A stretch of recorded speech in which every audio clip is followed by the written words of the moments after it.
বিদেশি নয় রে তুই, চিজ পুরোই 100% দেশি। বাংলা বাউল ও লোকগানের ঐতিহ্যকে নতুন আঙ্গিকে তুলে ধরে শ্রোতাদের কাছে পরিচিতি পেয়েছেন কামরুজ্জামান রাব্বি। আমি তো ভালা না ভালা লইয়া থাইকো, আমি বামন হইয়া সহ বেশ কিছু জনপ্রিয় গান দিয়ে তৈরি করেছেন নিজের আলাদা পরিচয়। আমি তো ভালা না ভালা লইয়াই থাইকো। শুধু গান নয়, অভিনয় জগতেও নিজের অবস্থান তৈরি করতে কাজ করছেন তিনি। নতুন মাধ্যমে নিজেকে ভিন্নভাবে উপস্থাপনের লক্ষ্যেই অভিনয়ে আগ্রহী হয়েছেন এই শিল্পী।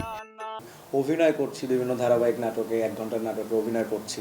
সো নানামুখী কাজের জন্য প্রেশার হয়ে যায়, নিজের জন্য একটা সেকেন্ডও নেই, কিন্তু প্রত্যেকটা কাজের মধ্যে আমি নিজেকে খুঁজে বেড়াই, নিজেকে খুঁজে পাইও।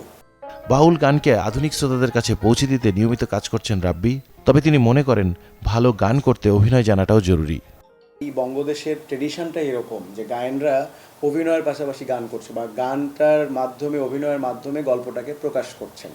সো এই কারণে আমার কাছে মনে হয়েছে আমি একজন পারফর্মার হিসেবে যদি আমি গানের পাশাপাশি অভিনয়টা জানতে পারি, বুঝতে পারি, তাহলে সেটা গাইতে গিয়ে আমার অনেক বেশি সুবিধা হবে।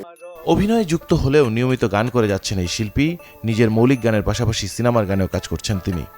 বেশ কিছু গান আছে যেগুলো মানুষ শোনে, পছন্দ করে। ভিউয়ের কথা যদি বলি, মিলিয়ন মিলিয়ন ভিউ আছে। সাঁতাও চলচ্চিত্রে আমি একটি গান করেছি যেটা নুরুল ইসলাম জাহিদের লেখা সুর করা, ভাওয়াইয়া গান। এইভাবে টুকটাক কাজ হচ্ছে। আমি কখনো সিনেমাতে গান গাওয়ার জন্য দৌড়াই না বা কোনো গান গাওয়ার জন্যই দৌড়াই না। আমি দেশীয় সংস্কৃতির নানা ধারাকে সঙ্গে নিয়ে এগিয়ে যেতে চান কামরুজ্জামান রাব্বি। শুধু গান নয়, শিল্পের বিভিন্ন শাখায় অবদান রেখে ভক্তদের মন জয় করতে চান এই শিল্পী। রুম্মান আব্দুল্লাহ, চ্যানেল 24, ঢাকা। রাব্বি, তুমি তো এখন